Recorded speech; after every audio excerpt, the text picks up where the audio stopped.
بسم اللہ الرحمن الرحیم. ڈیئر اسٹوڈنٹس، السلام علیکم ورحمۃ اللہ وبرکاتہ. بیٹا آج کا جو ہمارا ٹاپک ہے وہ ہے ورڈ. تو ورڈ کی ڈیفینیشن جو ہے پہلے ہم وہ جانیں گے اور پھر ورڈ کے بارے میں آگے مزید ایگزامپلس کے ساتھ اس کو سمجھیں گے، ایکسپلینیشن اس کی کریں گے انشاءاللہ العزیز. تو چلتے ہیں ہم ڈیفینیشن کی جانب. ورڈ کیا ہے؟ ورڈ کی ڈیفینیشن ہے a group of letters that has meanings when spoken or written.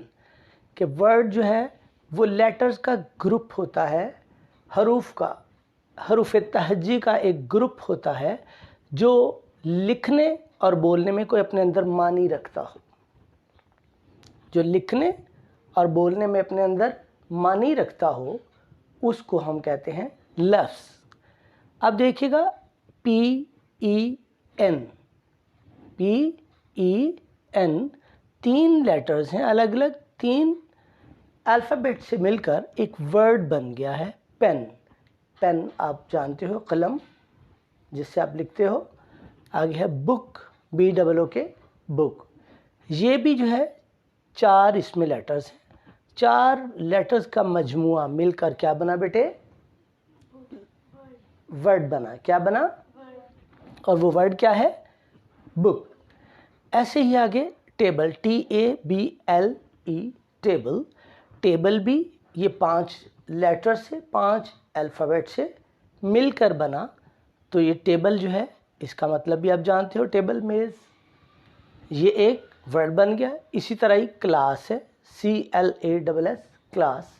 Class جو ہے یہ بھی ایک ورڈ ہے. تو ہم نے اب ڈیفینیشن کی مدد سے سمجھا کہ ورڈ کیا ہوتا ہے؟ Group of letters. Group of letters, حروف تہجی کا جو مجموعہ ہے اس کو ہم کہیں گے ورڈ. کیا بولیں گے بیٹے؟ ورڈ ہم اس کو بولیں گے. ایگزامپلس بھی آپ نے جانی، ایگزامپلس کا آپ کو پتہ چلا. آگے ہے سینٹینس. پہلے ہم نے ورڈ کی ڈیفینیشن پڑھی، اب سینٹینس کی definition. How can we define sentence? ہم سینٹینس کو کس طرح سے ڈیفائن کریں گے؟ اس کی ڈیفینیشن ہے بیٹے اے گروپ آف ورڈز. اب دیکھو تھوڑی سی چینج ہے، یہ صرف لیٹر، پہلے لیٹر ورڈ کی ڈیفینیشن تھی اس میں لیٹر آیا. اب یہ جو ہے سینٹینس کی ہے تو اس میں اے گروپ آف ورڈز. یعنی پہلے ہم نے پڑھا ہے کہ لیٹر ملیں تو کیا بنتا ہے؟ ورڈ. اگر ورڈز مل جائیں تو کیا بنتا ہے؟ سادہ سے انداز میں ہم یہ کہہ سکتے ہیں کہ اگر لیٹر مل جائیں تو وہ ورڈ بنے گا. اگر ورڈ مل جائیں، سارے ورڈ کا ایک گروپ ہو تو وہ بنے گا ہمارا سینٹینس، جس کو اردو میں ہم کہتے ہیں جملہ. کہتا ہے اے گروپ آف ورڈز، الفاظ کا ایک ایسا گروہ، الفاظ کا ایک ایسا مجموعہ that has meaning when spoken اور ریٹن. جب لکھا جائے یا بولا جائے تو وہ معنی اپنے اندر رکھتا ہو تو اس کو ہم کہیں گے سینٹینس. اب دونوں ڈیفینیشن میں a little bit ڈفرینس ہے بیٹے. یہاں پر ترتیب کا ہونا لازم ہے، in a specific order. یعنی جو ہم نے گروپ آف ورڈز لگانا ہے، جو ہم نے گروپ آف ورڈز کو اکٹھا کرنا ہے، الفاظ کا جو ہم نے مجموعہ اکٹھا کرنا ہے، وہ اس انداز سے اکٹھا کرنا ہے کہ وہ اپنے گرامیٹیکلی جو ہے وہ ٹھیک ہو. اگر ہم اس کے ترتیب کو خراب کر دیں گے، ترتیب کو، سارے ورڈز کو آگے پیچھے کر دیں گے تو وہ سینٹینس نہیں بنے گا، وہ سینٹینس بے معنی ہوگا. یعنی ایک جملے کے لیے لازم ہے کہ الفاظ کو ایک خاص ترتیب کے ساتھ لکھا جائے. یہ اگزامپل میں آپ دیکھ سکتے ہو، گاڈ از ون. ٹھیک ہے، کہ اس کا مطلب ہے گاڈ از ون مین اللہ ایک ہے. گاڈ از ون مین اللہ ایک ہے. اگر ہم کر دیں ون از گاڈ تو وہ سینٹینس ٹھیک نہیں ہوگا، اس کی ترتیب ٹھیک نہیں ہوگی. لہٰذا ہم اس کو ایک خاص ترتیب سے لکھیں گے. انشاءاللہ اگلے لیکچرز میں ہم اس کی ترتیب جو ہے اس کے بارے میں مکمل تفصیل کے ساتھ پڑھیں گے. آج ہم اس کا انٹرو نیچے چل کر پڑھتے ہیں ابھی. تو گاڈ از ون ایک خاص ترتیب سے لکھا ہے تو معنی اس کے بنے اللہ ایک ہے. نیکسٹ ہماری اگزامپل ہے students are sitting in the classroom. Students are sitting in the classroom. Students classroom میں بیٹھے ہیں، طالب علم کلاس روم کے اندر بیٹھے ہیں. یہ بھی سارے جملے کی ایک خاص ترتیب ہے. اگر ہم اس ترتیب کو, اس آرڈر کو اگر ہم ڈس آرڈر کر دیں, اگر ہم اس ترتیب کو آگے پیچھے کر دیں تو جملہ ہمارا بے معنی ہو جائے گا. تو گرامیٹیکلی جو ہے جملہ اس کی کوئی اہمیت نہیں ہوگی, وہ جملہ غلط تصور کیا جائے گا گرامیٹیکلی. آگے تھرڈ ایگزامپل ہے برڈز آر فلائنگ, پرندے اڑ رہے ہیں. برڈز آر فلائنگ, پرندے اڑ رہے ہیں. اس کی بھی ترتیب ہے خاص, وہ ہم ترتیب نیچے انشاءاللہ العزیز پڑھتے ہیں. آگے یہ تو سنٹنس آپ نے دیکھ لیا. اب کیا آپ مجھے بتا سکتے ہو کہ ہماری یہ جو ڈیفینیشن ہے یہ اس میں کوئی آپ میں سے بتائے گا؟ چلیے آپ نے ہینڈ ریز کیا ہے تو میں آپ کو بتاتا ہوں, ایک بار پھر میں دہراتا ہوں, آپ رہنے دیجیے گا, اس طرح تو پھر کام لمبا ہو جائے گا. کہ لیٹر اگر مل جائیں تو ورڈ بنے گا, ورڈز کا گروپ مل جائے تو سنٹنس بنے گا. اور فرق یہ ہے دونوں کی ڈیفینیشن میں کہ اس کے اندر الفاظ کی ایک خاص ترتیب کا ہونا ضروری ہے. یہ ہم پڑھیں two main parts of a sentence. ایک سنٹینس جو ہے اس کے ٹو مین پارٹس کون سے ہیں؟ اگر ایک سنٹینس کو صرف دو حصوں میں تقسیم کیا جائے, ایک سنٹینس کو صرف دو حصوں میں ہم تقسیم کریں تو وہ کیا کہلائیں گے؟ یہ دیکھیے گا آپ کا یہ سنٹینس ہے, اس میں ہم دیکھ رہے ہیں گاڈ از ون. ہم نے اس کو دو حصوں میں ڈیوائیڈ کیا. فرسٹ والا کہلائے گا سبجیکٹ اینڈ سیکنڈ والا جو ہوگا وہ پریڈیکیٹ کہلائے گا. فرسٹ والا کیا کہلائے گا بیٹے؟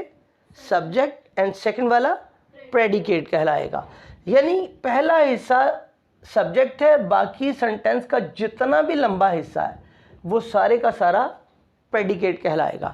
اس میں بھی یہ جو ڈوئر ہم کہتے ہیں اس کو عام طور پر, وہ آگے چل کے پڑھیں گے. یہ اسٹوڈنٹس جو ہیں یہ ہمارا کیا کہلائے گا؟ سبجیکٹ. کیا کہلائے گا؟ سبجیکٹ. اور بقیہ حصہ جو جملے کا سارا وہ کیا کہلائے گا؟ ٹل اینڈ وہ کیا کہلائے گا؟ پریڈیکیٹ کہلائے گا. وہ کیا کہلائے گا بیٹے؟ پریڈیکیٹ. شاباش. میں آپ سے اس لیے سننا چاہ رہا ہوتا ہوں, مجھے پتہ چلے کہ آپ میری بات کو توجہ سے سن رہے ہیں. نیکسٹ تھرڈ جو سنٹینس ہے اس میں ہے برڈز, اور بقیہ اس کا جو حصہ ہے remaining part of the sentence, remaining part of the sentence وہ کہلائے گا پریڈیکیٹ. یہ والا سبجیکٹ, نیکسٹ حصہ پریڈیکیٹ.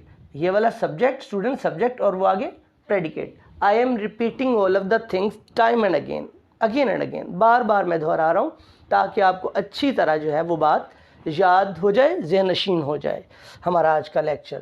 تو ہمارے two main parts of a sentence جو ہیں وہ دو بنے, سبجیکٹ اینڈ پریڈیکیٹ. اگلا جو ہے, اب اگر ہم فردر اس کی ڈویژن کریں, اس سنٹینس کو تین حصوں میں اگر ہم چاہیں کہ تقسیم کر لیں تو وہ, یا مزید اس کو تقسیم کیا جائے تو وہ تین حصے بنتے ہیں. فرسٹ والا پارٹ وہی پہلے کی طرح سبجیکٹ ہوگا, سیکنڈ والا پہلے تھا پریڈیکیٹ, چونکہ جملہ پورے کا پورا تھا تو ہم نے اس کو پریڈیکیٹ کہہ دیا, اور اب مزید ڈویژن ہے تو اس کے مزید جو دو نام ہوں گے وہ پریڈیکیٹ نہیں ہوں گے بلکہ چینج اب کر دیں گے. جو سیکنڈ پارٹ ہوگا وہ ہوگا ورب, اور جو تھرڈ ہوگا وہ ہوگا آبجیکٹ. تو اس کی بھی معمولی سی ڈیفینیشن انٹرو کے طور پر, انٹروڈکشن کے طور پر آپ کے سامنے پڑی ہوئی ہے. Doer, do mean to do something, کچھ کرنا. تو ڈوئر کیا ہوگا؟ کرنے والا, جو کوئی کام کرے اس کو ہم کیا کہیں گے بیٹے؟ ڈوئر. کیا بولیں گے؟ ڈوئر بولیں گے. تو ڈوئر آگے اس کو مزید ایکسپلین کر دیا, ہو ڈز سم تھنگ, جو کوئی کام کرے اس کو ہم ڈوئر بولیں گے, اس کو ہم کیا بولیں گے؟ ڈوئر بولیں گے. who does something. آگے نیکسٹ ہے ہمارا verb. verb is an action word. verb is an action word. verb جو ہوتا ہے وہ ایک ایکشن ورڈ ہوتا ہے جس کے اندر ایک ایکشن پایا جاتا ہے. جو لفظ ایک سنٹینس میں کافی جو ہے وہ پارٹ ہوتے ہیں, جیسے میں نے بتایا 2 اور 3 بھی, تو ایک سبجیکٹ کے اندر بہت سے ورڈ ہوتے ہیں. اب ہمیں کیسے پتہ چلے گا کہ کون سا جو ان میں سے ورڈ ہے وہ ورب ہے؟ تو جس لفظ میں ایکشن ہمیں فیل ہوگا وہی ورب ہوگا. اب دیکھ لیجئے گا, سٹنگ, سٹ, جب ہم کہتے ہیں سٹ تو ہمیں کوئی بندہ کوئی بیٹھے ہوئے دکھتا ہے، اس کا ایک ایکشن ہمیں دکھ رہا ہوتا ہے، ایک ایکشن ہماری آنکھوں کے سامنے ایک جو ہے نا وہ نظر آتا ہے کہ بیٹھا کیسے جاتا ہے، بیٹھنے کا ایکشن. ایسے ہی ہے برڈز آر فلائنگ. اس سینٹینس میں برڈ ہے ایک لفظ، ایک ہمارا آر ہے اور ایک ہمارا لفظ فلائنگ ہے. تو یہ جو فلائنگ ہے، جب آپ نے فلائی بولا ہے، فلائی بولا تو فلائی میں ہمیں کوئی ایکشن دکھے گا، کسی چیز کے اڑنے کا انداز، کوئی برڈ اڑتا ہوا نظر آئے گا، کوئی چیز فلائی کرتے ہوئے ہمیں نظر آئے گی. چونکہ اس ورڈ کے اندر ہمیں ایکشن نظر آ رہا ہے فلائی میں، تو وہ ہمارا کیا کہلائے گا بیٹے؟ ورب. وی ول کال اٹ ورب. اس ورڈ کو ہم کیا بولیں گے؟ ورڈ بولیں گے. تو یہ ہم نے لٹل بٹ ایکشن ہم نے یہ جو ڈیفینیشنز ہیں وہ پڑھی. آگے آبجیکٹ ہے. آبجیکٹ تھوڑا ڈیٹیلڈ ہے، وہ انشاءاللہ ابھی لائٹ سے آپ جان لیں. آن وچ سم تھنگ از پرفارمڈ، جس کے اوپر کوئی کام کیا جائے، یعنی ڈوئر جو کرے، ڈوئر نے جو کیا وہ انفیکٹ وہ کیا ہوگا؟ Object. The person who does some thing, performer what ever is doing, performer جو بھی کر رہا ہے وہ آبجیکٹ ہے.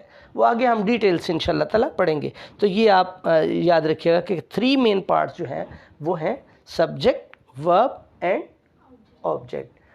تو ہوپ دیٹ آپ کو سب سمجھ آ گیا ہوگا، اور انشاءاللہ العزیز حسب معمول جب آپ گھر تشریف لے جاؤ گے تو اس سارے کے سارے لیسن کو آپ ایک بار ریوائز کرو گے، اور یہ جو کلپ آپ کے لیے بن رہا ہے اس کو بھی آپ اپنے گھر جا کر واٹس ایپ پر یا یوٹیوب کا جو لنک ہے اس پر جا کر اس کو سرچ کریے گا انشاءاللہ تعالیٰ، اور اس کو بار بار سنیے گا، آپ کو یہ لیسن یاد ہو جائے گا. تو انشاءاللہ see you tomorrow. Hope for the best. اللہ حافظ. السلام علیکم ورحمۃ اللہ.